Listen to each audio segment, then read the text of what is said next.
Hi all! Telangana special జంతికలు చేయడం ఎలానో చూద్దాం. ముందుగా పిండి నుప్పి ఉండల్లాగా చేసి పక్కకు పెట్టుకోవాలి.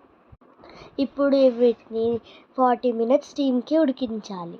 ఉడకకపోతే జంతికలు సరిగ్గా రావు. ఉడికిన ఉండల్ని ఈ ట్రెడిషనల్ జంతికల పీటలో వేసి ఒత్తుకోవాలి. చూసారా జంతికలు ఎంత బాగా వస్తున్నాయో వేడివేడిగా. ఇప్పుడు ఈ జంతికల్లోకి నూనె వేసుకొని మనం పెట్టుకున్న కొత్త ఆవని జంతికల్లో వేసి మిక్స్ చేయాలి. అన్నిటికీ కలిసేలాగా బాగా మిక్స్ చేయాలి. చూసారా ఎలా మిక్స్ చేస్తున్నారో? వావ్! ఎంత బాగున్నాయి. మీకు చూస్తుంటేనే నోరు ఊరిపోతుంది కదా, నాకు తెలుసు.